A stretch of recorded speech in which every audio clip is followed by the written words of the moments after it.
your kid's toy situation has been feeling completely out of control and you want to try to get control before Christmas, before they start getting more toys, stay tuned for this video because I have a lot of things to share with you that might surprise you and also motivate you and give you a lot of direction to know what to do, what to keep, what to get rid of.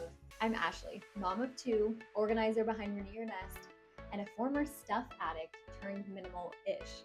I help families like you take back control of your home so that you can feel less stress, more peace, and have more time and energy for what matters most. So in this video, we're going to talk about why kids actually do better with less toys, how to start decluttering without the guilt. We'll talk about which toys are worth keeping and what to ask for instead this Christmas. So first, let's talk about our mindset, because mindset is so important when it comes to decluttering. There was a study that the University of Toledo did in 2017 of a group of toddlers age 18 to 36 months or something like that. And they put them into two groups. One group played with 4 toys, the other group played with 16 toys. And what they found was that the kids who only had 4 toys, they were engaged for twice as long playing with each toy than the ones with 16. Kids with fewer toys were able to focus better, use their imagination more, just be more creative, problem solve more. So the kids that had 16 toys that they were playing with, they were very easily distracted, just going from one toy to another and not really much engaged, focused, independent play. It was more just distraction.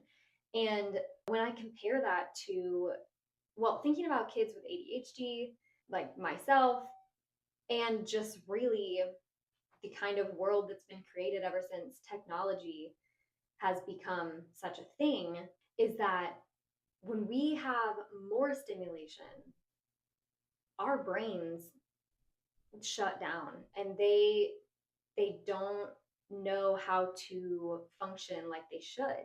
And we can't stay focused on tasks and we get overwhelmed and frustrated and have shorter tempers and things when we have too many things going on at once. So cognitively, when kids have so many different toys and options, their brains are not able to fully develop the way that they should. And kids are the most creative beings, but a lot of times our toys are crazy enough robbing our kids of creativity and imagination when that's exactly what we've been told, marketed to, that these toys and these things will be good for that and that'll stimulate their imagination and their creativity. So when kids have fewer toys, not only is it helping them cognitively and developmentally, but it's also helping them emotionally and socially. And so I'm just going to kind of go through this list just to give you more of the benefits for kids when they have less toys. So with emotional and mental health, they have less overstimulation, which makes for calmer, happier kids.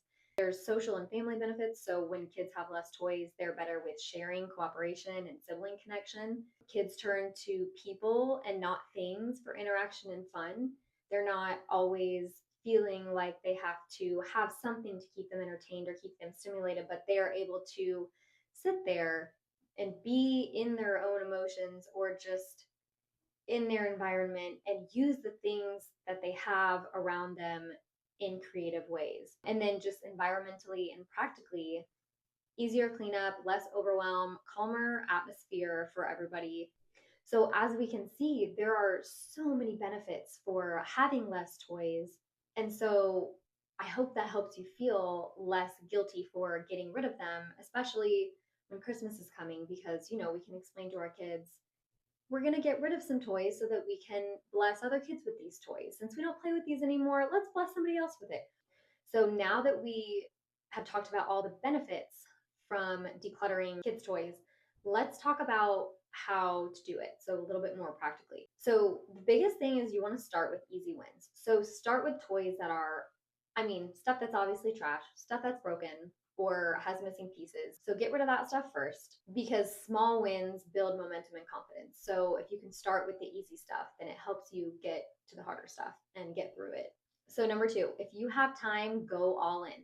So if you're able to, pull out every single toy. I know not all of us have this time. If your husband or parents or somebody would watch the kids for even like just a 4 hour chunk of time for you to just do a full toy inventory and just see what you have. If not, I have some other ideas for you too. But get everything out, every toy that you own, and put it all in front of you. And it can seem really overwhelming to do it like that, but it really gives you a good idea of how much stuff you actually have. Because a lot of times it gets buried or shoved in closets or shoved in toy bins, and you really don't even know what you have at all. Then sort them into clear categories. So, trash, things they've outgrown, what are their favorites? Those are easy to, put into piles. What do you know can be donated? And then stuff to rehome, that's number 5, would be obviously most of their favorites, right? That would be the stuff that you end up rehoming. So like the rehome and donate can be kind of in a separate space because that's like an obvious, okay, this is what we're keeping, this is what we're getting rid of. But the other ones just help you sort it to where it's easier to do. Like it's easy to decide what is trash, what have they grown out of, and what are their favorites. Like that's pretty easy to figure out. And you want to make sure that everything has a home. So every toy has a home, has a permanent space where it lives. Like once it's clean up, this is where it stays, not just laying on the floor. Like that's not a home, right? Obviously. Sometimes our kids think that it is. And then figuring out, okay, how far do I go now? Like what toys actually do need to be donated? Well, there's a couple different ways you can go about it. One, using the container method, which I've talked about before. So if you have a designated spot for whatever toy, use that as the boundary. So when that space is too full, it's time to get rid of stuff before more stuff comes in so that it doesn't end up on the floor without a home. But if you don't have time to sort everything so specifically and get all your toys out like that, another trick that you can do is the quarantine trick. So remember COVID, where we put ourselves in quarantine if you thought you were sick? Well, this is what you're going to do with the toys. The goal would be to get rid of 50% of the toys. If you're wanting to go all in on having less stuff and having a space that's more manageable, get rid of 50% and just see what happens. And I don't mean like throw away or donate right away. I mean quarantine them. Obviously go through your kids' toys and keep out the ones that are their favorites, that are like the go-tos they always play with, and a few extras. And then the rest of them put in black trash bags and hide them away in your basement or another room so that they can't see them. And if it's been 2 months and they haven't asked for any of those toys, it's pretty safe to say that they haven't missed them and you can get rid of them now. So this is just a really good way to test if you're having a hard time getting rid of stuff, or if your child is having a hard time getting rid of stuff. Just going through and putting it in quarantine so that you don't have to feel guilty for letting go of anything yet.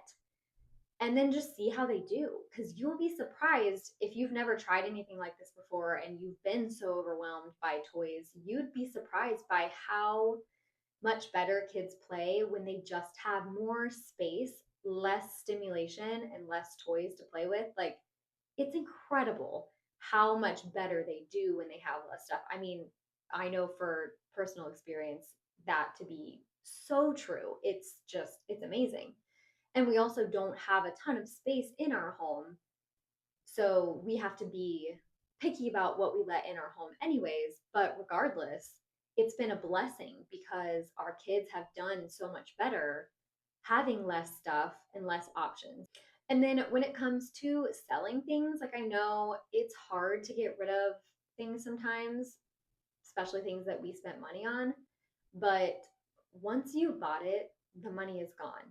And it sitting around is not going to bring that money back. And getting rid of it is, if it's not serving you, is really truly buying back your time, because you're having to spend less time cleaning up and you're less overwhelmed and you're less overstimulated, all the things. And so give yourself permission to not feel like you have to make all this money back, because honestly, it really does take a lot of time and energy. So I get if money is tight and you feel like you want to make a few extra dollars, go for it. But just know that oftentimes it's not worth it because you're really just spending a ton of time and energy with that. And then set a rule for your kids, for your family. So when you get other toys in, one leaves. When you get a toy, another leaves. And that just becomes a good habit and a good practice for them because it teaches kids natural limits and teaches them that quality is over quantity, and it also helps clutter to not creep back into. I love this quote from Kim John Payne. So he wrote the book Simplicity Parenting, and he said, children need time to become themselves through play and social interaction. If you overwhelm a child with stuff, with choices and pseudo choices before they are ready, they will only know one emotional gesture, more. So when it comes to the mindset behind decluttering your kids' toys, just know that the goal is not to deprive them. The goal is actually to do the complete opposite. It's to help them thrive and to bring them joy and to help them be more content and have gratitude, be grateful for the things that they do have, and really truly appreciate what they have and take better care of what they have. And so now let's talk about what toys to keep. If you've heard the term open-ended toys and closed-ended toys, that is a good way to differentiate what to keep. And I personally, and I know a lot of other people who organize and declutter for a living, is keeping the toys that are open-ended. So open-ended toys like blocks or dolls are versatile and encourage imaginative play, while closed-ended toys like puzzles or shape sorters or things with buttons and lights have a specific purpose and a single outcome. Those toys, as you've probably noticed, don't actually entertain kids for all that long anyways. I mean, maybe on occasion there's that toy that really does keep their attention, but that thing is still, if it's a closed-ended toy like that, especially if it's something that is purely entertainment with buttons and lights and noises and things like that, is robbing them of the creativity and the way that their brains are made to be. So examples of open-ended toys are magnetiles. These are probably found in the majority of American homes. They are just a staple in our house. They are played with probably every day. I mean, there's just endless things that you can do with them. You can build, you can make little cities, you can make, I mean, you can put like little animals in there. Like there's so many things that you can do with these things. Huge fan of these. Another open-ended example are blocks. So our kids haven't gravitated as much towards these blocks specifically, probably because we don't have very many of them, so they can't really build a whole lot with them. But they may honestly, I don't know, I kind of just want to get some plain ones so that, and more of them so that they can just do more with them, and that it's more simple. But regardless, blocks are something that kids can play with from the time they're babies putting stuff in their mouth to the time they're, you know, preteens. These are just a classic staple. The other thing I will say is that open-ended toys often are toys that stand the test of time for years and years and years. But also, the coolest part about open-ended toys is that you honestly end up saving a ton of money because you're not just buying more toy, the new toy, the next new thing, and you can keep these for 10 years and they will be played with and loved, and so you end up saving money over time because you're not buying as many new toys. So these are a great staple. These pegs have been a fan favorite in our house for both of my daughters, and at all different ages. They still play with them.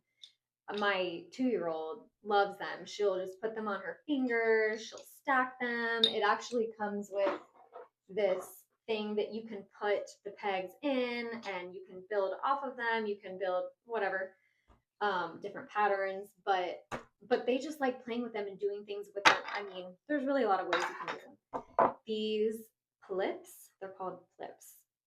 They're really cool. Also another good open-ended toy that, and if you notice, with a lot of these, it's a lot of like building materials. So things that they can build with and use their imagination and be creative and that stimulates their brain and keeps them engaged for a longer period of time. They just connect. They have different shapes and sizes, but they're really cool because you can make whatever. My daughter loves to make necklaces with them. You can, just do anything with them. Make them apart. They're just fun. Another great open-ended option are figurines like animals. These are great for, again, imaginative play. So really you can use animals or figurines for anything. There's just so many different things that you can do with these little figurines. And again, kids will play with them from the time they're baby to who knows how old. Cars are also nice too. Our girls haven't gotten super into cars yet, but just having, there's a lot of different things you can do with cars as well.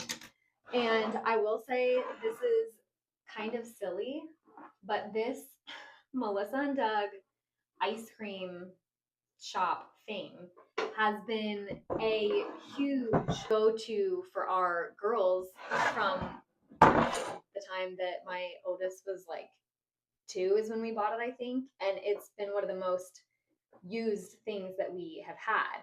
They can, build their own ice cream.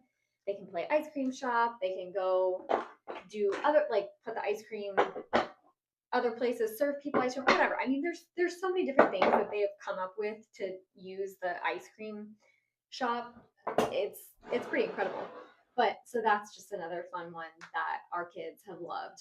And again, every kid is different, and what my kids really engage with might not be the same as what your kids really engage with. But in general, these open-ended toys, those are the staples that I would recommend to keep around when it comes to decluttering your toys.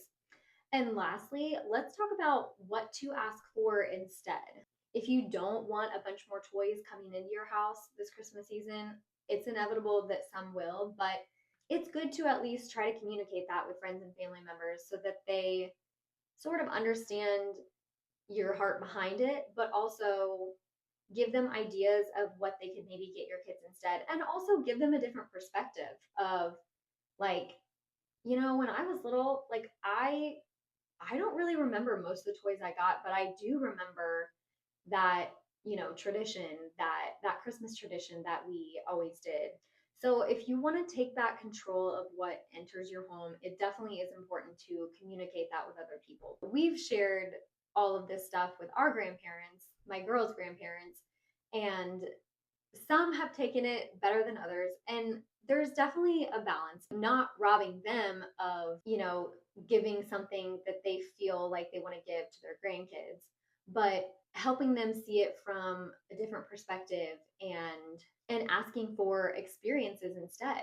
So whether that's, passes to your closest zoo, or if you have discovery museums, different kinds of membership, or lessons to something, or just some kind of experience like going to a movie in the theater.